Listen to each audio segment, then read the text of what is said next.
able to help out with that in the airlines too, because that's something that's so rare to see, you know. It's amazing from 36,000 feet, yeah, no I'd love obstructions. to do that. I would do it. Beautiful.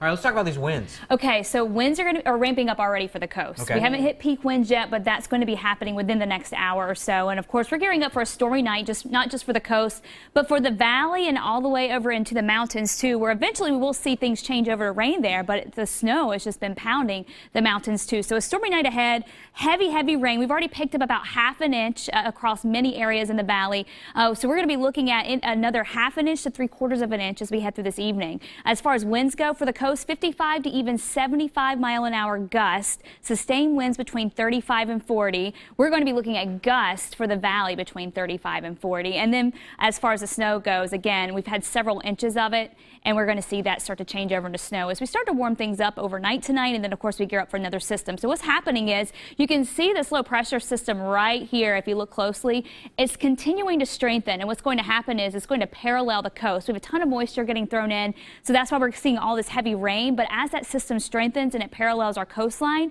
that's going to create major seas, and it's also going to create that major wind for the coast as well. And we're already seeing that happen. 47 right now. Temperatures will actually go up through the overnight hours as we start to get some warmer air moving in.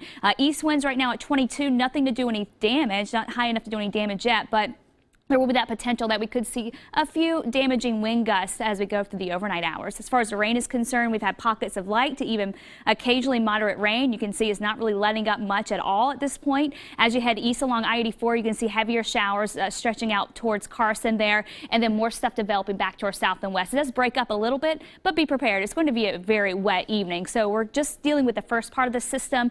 The second part arrives later tonight, closer to midnight, and that's when we're going to get another round of really heavy showers.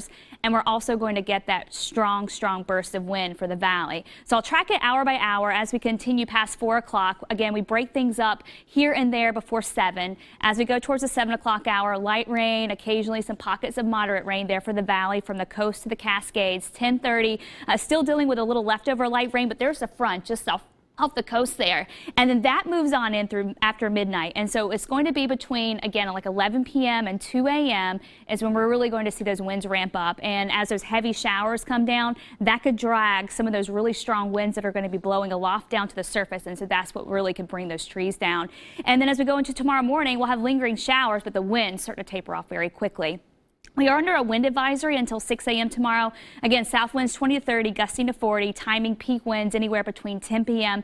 and 2 a.m. for the valley. Of course, we could see a gusty conditions either side of that, but that's when I think we'll see the strongest. And then, of course, for the coast, we have those hurricane force wind warnings just off the coast there. That goes until 11 p.m. tonight, 75-mile-an-hour winds, high seas, and then high wind warnings until 4 a.m. tomorrow.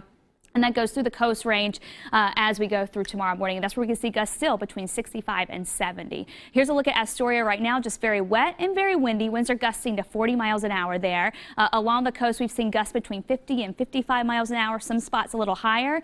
As we head through 5:30, you can see winds gusting again between 60 near 75 miles an hour. 6 p.m., same thing. 9 p.m., we're continuing to see that. Meanwhile, valley gusts start to go up around 9 o'clock. Midnight, winds start to taper off a little for the coast, and we're continuing to see those go up for the valley. And then by tomorrow morning, those all start to slow down. And of course, we get to tomorrow, and we're going to be looking at more showers rolling through. A quick look at the mountain. I wanted to show you a time lapse there.